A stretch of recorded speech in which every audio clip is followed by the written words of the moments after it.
Good afternoon, everyone. Just a few things at the top, and then we'll get right to your questions. So first, as you can see, we are conducting press briefings here in our temporary press briefing room while our primary location undergoes extensive technical renovations and upgrades. We do greatly appreciate your patience and flexibility as we work to install some long overdue upgrades to the Pentagon press briefing room. Because we do not have internet or phone capability in this area of the Pentagon for a variety of reasons, our normal call-in options will not be available. So for those who have had to call in, we apologize for the inconvenience. However, we will aim to get our briefing transcripts and the audio up as quickly as possible for reporting purposes. We'll also aim to answer your questions through our DoD press desk when you send them to us. Moving forward, we'll look at ways to improve our briefing operations and the facilitation and expect that our regular press briefings will resume back in the press briefing room in middle to late May. So again, we appreciate your patience and flexibility and extend our thanks to the Department of the Air Force for allowing us to use Airman's Hall as our temporary briefing home.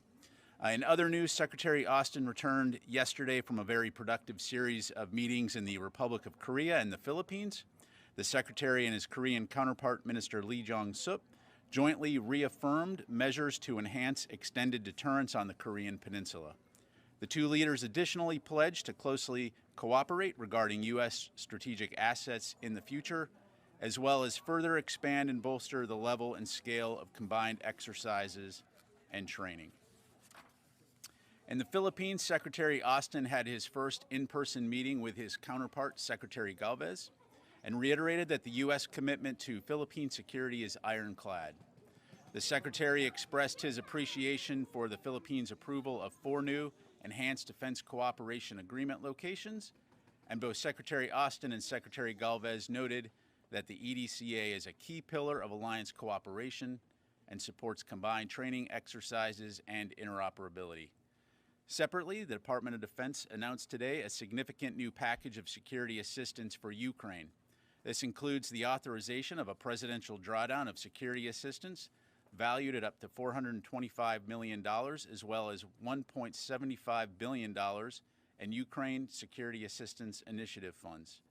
The presidential drawdown is the 31st such drawdown of equipment from DoD inventories for Ukraine. In total, the U.S. has now committed $32 billion in security assistance to Ukraine since 2014 and $29.3 billion since Russia's unprovoked and illegal invasion nearly 1 year ago this month. Today's announcement includes critical air defense capabilities to help Ukraine defend its people, as well as armored infantry vehicles and more equipment that Ukraine is using to so effectively, including Javelin anti-tank missiles, artillery ammunition, and conventional and long-range rockets for U.S.-provided HIMARS. Additional information on this security package can be found on defense.gov. In regards to our announcement last night regarding the high-altitude surveillance balloon, I'm not going to have much new information to provide other than to say that the North American Aerospace Defense Command continues to monitor it closely. While we won't get into specifics in regards to the exact location, I can tell you that the balloon continues to move eastward and is currently over the center of the continental United States. Again, we currently assess that the balloon does not present a military or physical threat to people on the ground at this time, and will continue to monitor and review options. Finally, Secretary Austin will host a bilateral meeting today here in the Pentagon with Australian Deputy Prime Minister and Minister of Defense Richard Marles. The Secretary looks forward to discussing bilateral defense cooperation and our mutual security efforts within the Indo-Pacific region and beyond. A full readout of the engagement will post later today to defense.gov. And with that, we'll go ahead and move to your questions. We'll start with AP, Tara Kopp. Hi, Pat. Thank you for doing this. China has said this is just a weather balloon that has veered off course. Why is the Pentagon convinced that this is a surveillance balloon? And then can you give us a little bit more on the status of the balloon? You said it's in the central U.S. What state? Do you have any guidance for people as they see this balloon, or they're trying to photograph it, or maybe try and interfere with it? Sure. Thanks, Tara. So first of all, we are aware of the PRC's statement. However, the fact is we know that it's a surveillance balloon, and I'm not going to be able to be more specific than that.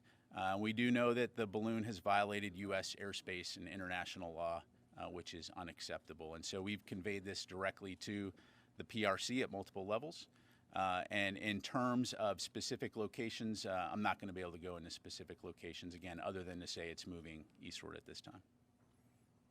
Yeah, you had a follow-up? Well, just a quick follow-up on, as people start to see the balloon, do you have any guidance for, should they try not to interfere, not photograph? So the balloon is currently assessed to be at about 60,000 feet. So again, well above the range of civilian air traffic, or where civilian air traffic would normally fly. Certainly aware that there are cameras, civilian-owned commercial cameras that could spot this balloon. In terms of guidance to folks, again, this is something that NORAD is closely monitoring. We do assess at this time that it does not pose a physical threat, as I mentioned, to people on the ground. So we'll just leave it at that. Jennifer. General Ryder, who is controlling this balloon right now? Again, we know that this is a Chinese balloon, but beyond that, I'm not going to have specifics. But is it, you say that it's moving eastward and it's over the continental U.S., it's not over Montana anymore. Is the Chinese government controlling the movement of the balloon, or is it just floating with airstreams? Thanks, Jennifer. So I'm not going to go into any specific intelligence that we may have. Again, we know this is a Chinese balloon and that it has the ability to maneuver, but I'll just leave it at that. And once it's over a body of water, will you shoot it down?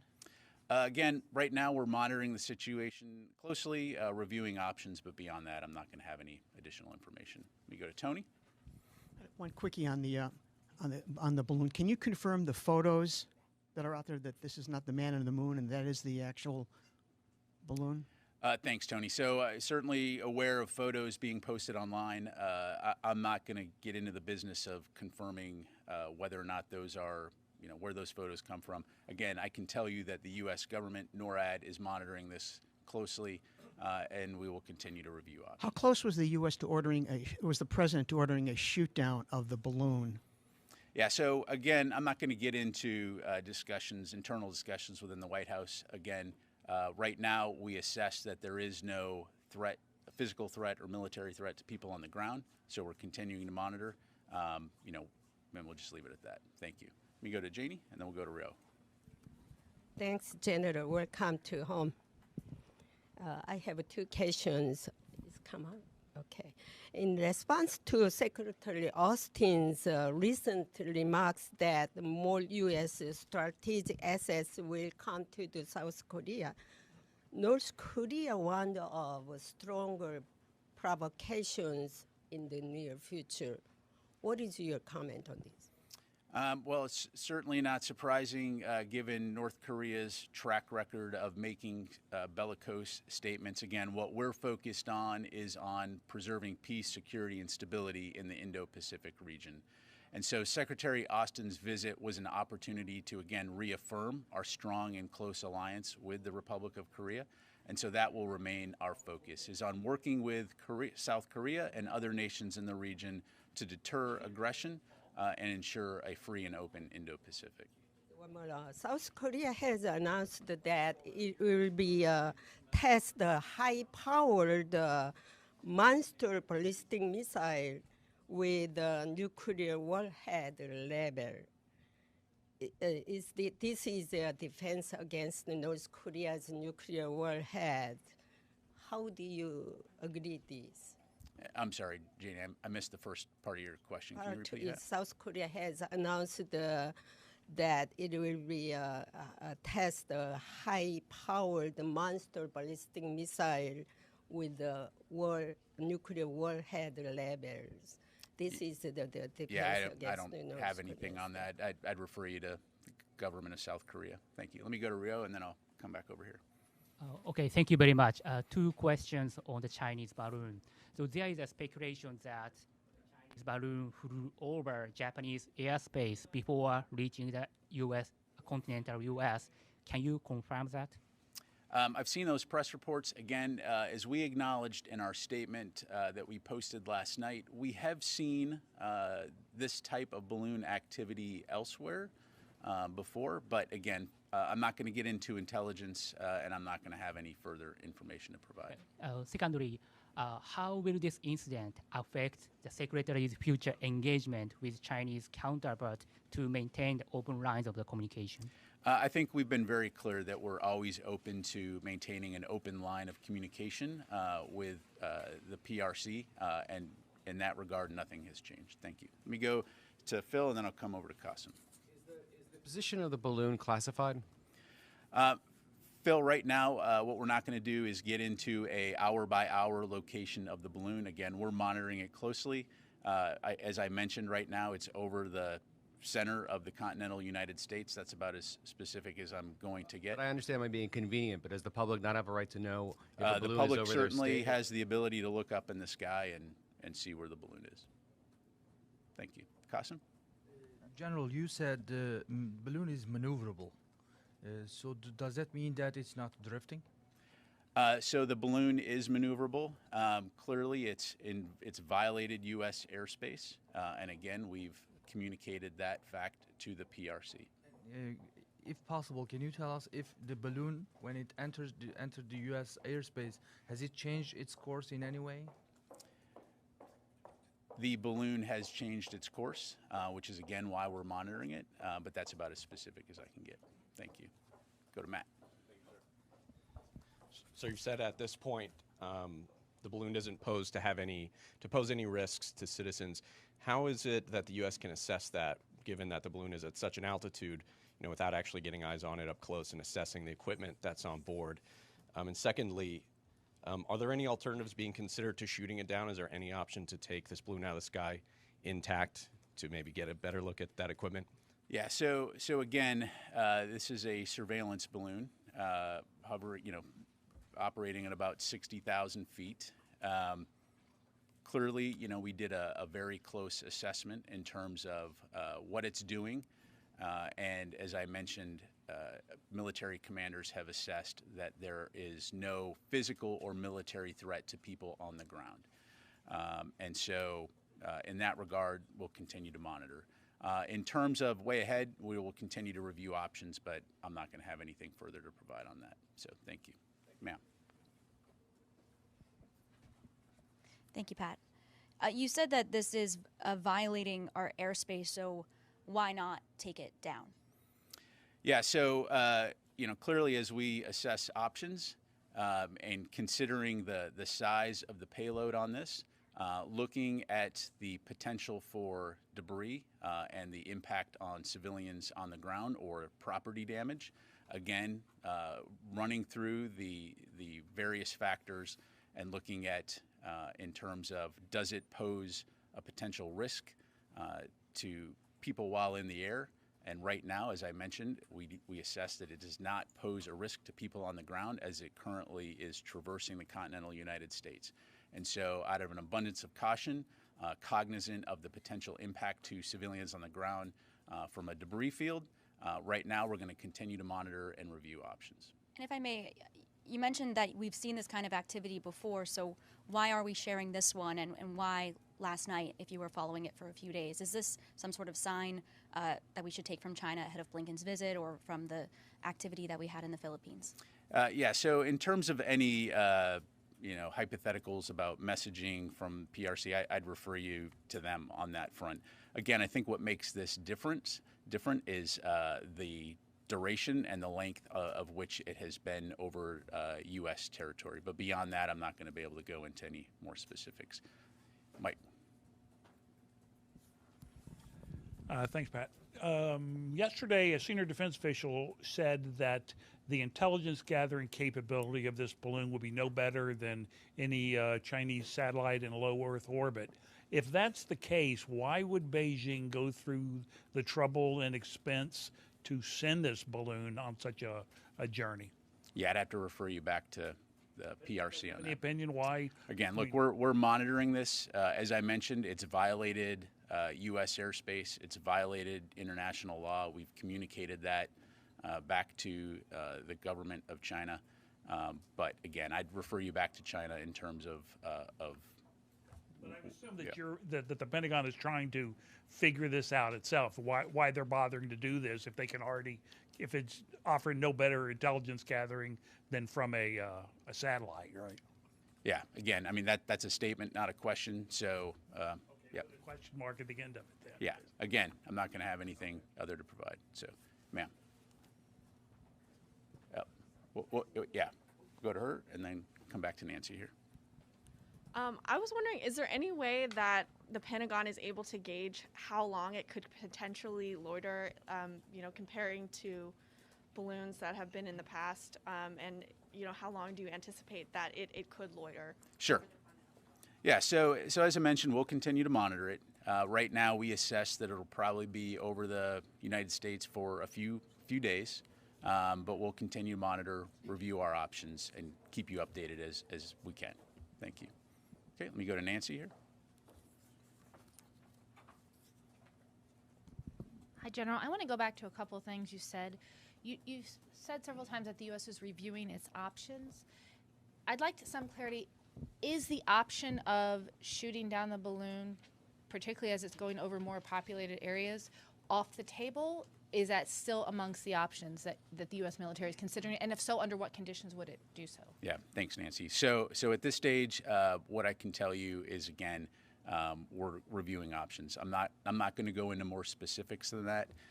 And when and if there's any updates to provide, we'll let you know. It's been ruled out, shooting. Again, we're monitoring it and we're reviewing options. And I'll just leave it there. And then a senior defense official yesterday said that similar incidents had happened under the previous administration, and yet some of those administration officials have come forward and said they're not familiar with it.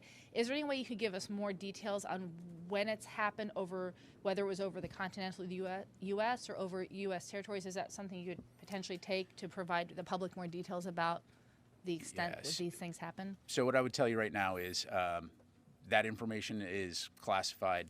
I'm not able to provide it, other than I can confirm that there have been other incidents where balloons did come close to or cross over U.S. territory. And then I just want to reiterate something that Phil said earlier, that given that it's not classified and the public can see it, I just ask that you take the question that we have more specifics on where it is, given that there's no clear security reason by your own estimation in terms of keeping that information from the public. Sure. Yeah, absolutely. And again, we're just not going to get into an hour by hour where the balloon is. So we will do our best to keep you and the public informed in general terms on where the balloon is, and try to be helpful in that regard. Guessing game where people think it's flying over. I just think some fidelity would be in everybody's understood. And again, I think a key point here to make, and to purposefully belabor the point, which is that, again, as this balloon traverses the continental United States, we assess that it currently does not pose a physical or military risk to people on the ground. So we will continue to monitor, we'll continue to review our options, and provide information and updates as we're able to. So, Jennifer. If it approaches Washington, D.C., will you shoot it down? Again, Jennifer, we're reviewing options, but I'm not going to get into hypotheticals or speculate on potential future actions. So let me go to the back of the room here, and then I'll come up to Joe. Thank you, General. Thinking about the route of the balloon, was it impossible for the DoD to deal with the balloon before it reached to the airspace of the United States? Yeah, so we've been monitoring the balloon. We are aware. Again, as I mentioned, it is a maneuverable craft, and we continue to assess and make appropriate decisions based on how we're going to address, what we perceive as a potential threat or not. The safety and security of the American people is paramount, and so again, at this time, we assess that it does not pose a physical threat to people on the ground. We'll continue to monitor it, and we'll continue to review options. Thank you. Let me go ahead and go to Joe here, and then we'll come back to this side of the room. So you said that this is the first time this isn't the first time we've seen a balloon fly over the continental U.S. In the past, has it flown over other sensitive areas, such as military bases? You haven't been very specific. It's just the continental U.S. Yeah, no, I appreciate it. I haven't been very specific because that information is classified, and I'm just not going to be able to talk about it. So thank you. Idris. The Canadian Defense Ministry yesterday said they were tracking a second potential spy balloon. Are you tracking a second potential incident? And when the balloon was coming, I guess what I'm confused about is, when were there discussions to shoot down the balloon? Were there any discussions about shooting down the balloon when it was not over the United States, when it was potentially over international waters? Or were the discussions only when it entered U.S. airspace? Yeah, thanks, Idris. So on your first question, we are tracking one balloon. So in regards to statements by Canada, I'd refer you back to them on that. In terms of the discussions about whether or not to shoot down this balloon, that was an option, right? And so that was something that was taken into consideration. Again, because we assess that currently it does not pose a physical or military risk to people on the ground, for now we're continuing to monitor and review options. Thank you. We'll go back to Ellie and then we'll come up here. Thank you. How big is the balloon that you're tracking? And have you guys picked up, is it leaving anything in its wake like sensors? Yeah, so on your latter question, I'm not going to get into intelligence. We do continue to monitor the balloon. We do know that it is a surveillance balloon. In terms of the size, I'm not able to get into the specifics other than to say that it is big enough that, again, in reviewing our approach, we do recognize that any potential debris field would be significant and potentially cause civilian injuries or deaths or significant property damage. So again, this is part of the calculus in terms of our overall assessment. But again, we'll continue to monitor it. We'll continue to review our options and keep you updated as able. Let me go here and then over to here. Thank you. Following up on the balloon question, during your conversation with the Chinese, have they indicated to you what is inside the balloon to prove the point that it's a civilian balloon or weather monitoring thing? And does that assessment differs from your assessment of what is inside the balloon, what it's trying to do? And secondly, on an India question, this week India and US launched a initiative on critical emerging technologies. This has quite a bit of defense component in it. Can you give us some more details about it and how it's going to strengthen, build up your relationship with India? Sure. On your second question, I'll have to take that because I just don't have that information in front of me. On the first question, I appreciate it. As I mentioned, we have contacted the PRC. I'm not going to get into their reaction. I'd refer you to them for that. But we have clearly communicated that this balloon is violating U.S. airspace and international law and that this is unacceptable. Thank you. Go over here and then go over here. Thank you, sir. Is the Pentagon looking at any possibility of maybe altering the course of the balloon to take it to a location where they could shoot it down in a rural area? Again, monitoring, we're reviewing options, but I'm not going to go into any further specifics. Thank you. Sir? Considering that this is a surveillance balloon, as you said, does it have ability to collect very sensitive data, given that it flies over nuclear sites in the state of Montana? Yeah, so again, I'm not going to get into intelligence. As we mentioned in our statement last night, once the balloon was detected, we acted immediately to protect against the collection of sensitive information, and I'll just leave it at that. Thank you. Phil? Is there any possibility that there's any nuclear or radioactive material aboard the balloon, or is there anything that's aboard the balloon that makes you believe that it could pose a risk if it were shot down? Short answer is no. But again, right now we do not assess that the balloon in its current configuration at approximately 60,000 feet poses a physical or military threat to people on the ground. Thank you. Joe? Ukraine question. The small diameter bomb in the latest Ukraine aid package has the potential to target Crimea. Is that the intent behind providing it now? So thanks for the question, Joe. So yes, as part of the USAI package, we will be providing ground-launched small diameter bombs to Ukraine. This gives them a longer-range capability, long-range fires capability, that will enable them, again, to conduct operations in defense of their country and to take back their sovereign territory in Russian-occupied areas. When it comes to Ukrainian plans on operations, clearly that is their decision. They are in the lead for those. So I'm not going to talk about or speculate about potential future operations. But again, all along we've been working with them to provide them with capabilities that will enable them to be effective on the battlefield. And just as a follow-up to that, can you talk specifically about this particular group of capabilities? You know, how are they tailored to what's happening in Ukraine now? For instance, there's equipment that connects the various air defense systems. Just can you speak to why this specific package now?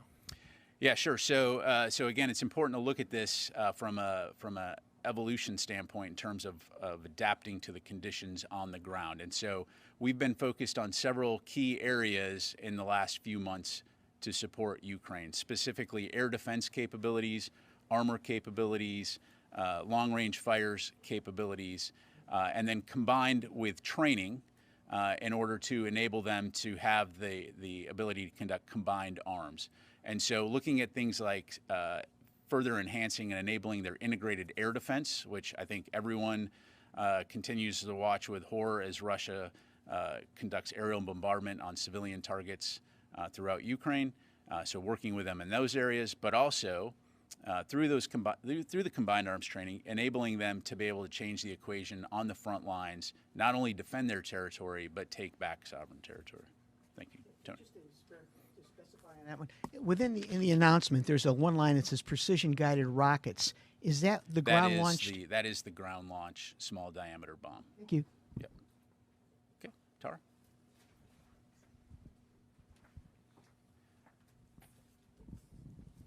Just going back to the Ukraine package, can you talk a little bit more about integrating the air defense systems, particularly all the systems that have been sent by different NATO partners, and how do you integrate those with the systems Ukraine already has? Yeah, so without going into operationally sensitive matters, broadly speaking, so a couple of things. So first of all, it's important to recognize that the Ukrainians already have done a fairly remarkable job of protecting, of employing the air defense capabilities that they have. That said, we do recognize that as they take these new pieces and parts and integrate it into their system, continued support is required. And so we consult regularly with the Ukrainians and our international allies and partners on how they can best integrate those systems. So that is ongoing work. But again, they've been doing a pretty remarkable job of intercepting Russian missiles and drones. Thank you. All right, time for just a couple more. Oren? Two questions on the balloon. First, on maneuverability. Can it maneuver up and down as well as laterally? In other words, turn as well as change altitude? And in terms of tracking, how are you tracking this? Is it radar? Is it aircraft? And is it continuous tracking, or is it more intermittent than that?